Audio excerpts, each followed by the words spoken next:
All right. Okay, so were you thinking when you were in this profession, because I have to keep saying this, we were all bragging on you. All of the family. You know, you got family on both sides.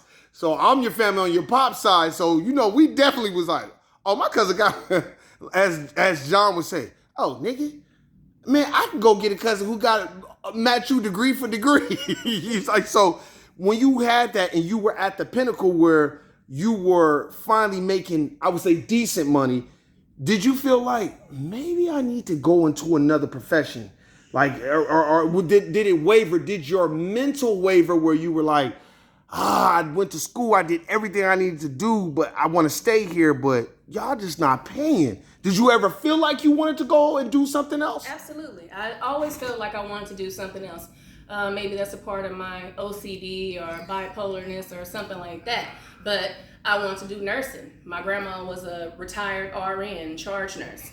And I started to take some classes at Nevada State College. We don't have a lot of colleges out here in Nevada. Sure don't. You got CSN, already have an associate, so I don't need to go there. Right? Yep.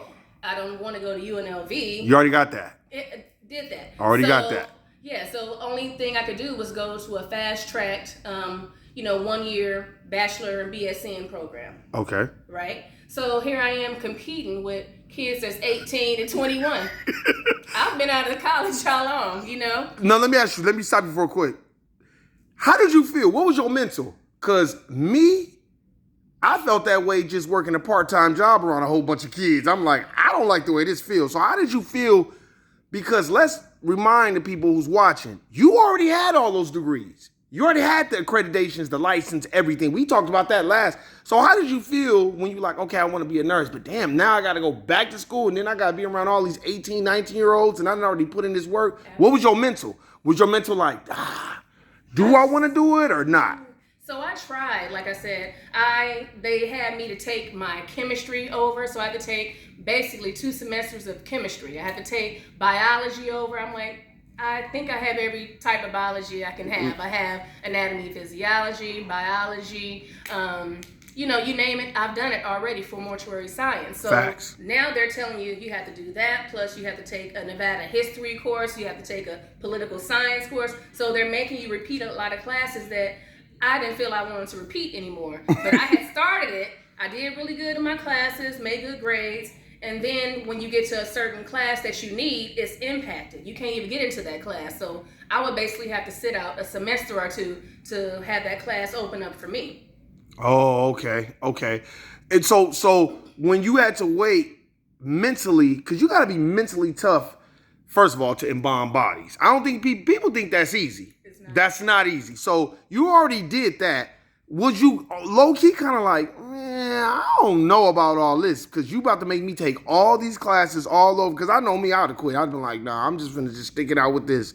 Was you thinking, like, were you on the cusp of like, nah, I'm going to just keep doing what I'm doing because that's money, that's time. Oh, yeah.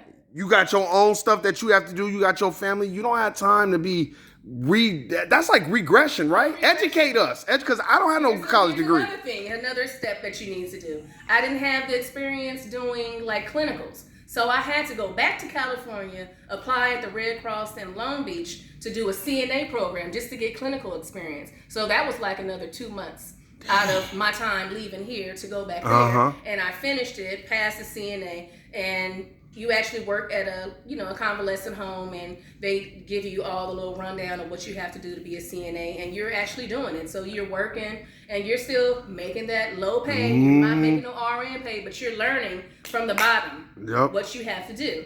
And so that was a setback because, like, I'm not getting that mortuary money, and I'm not making money going to school. It's costing me money to go to school.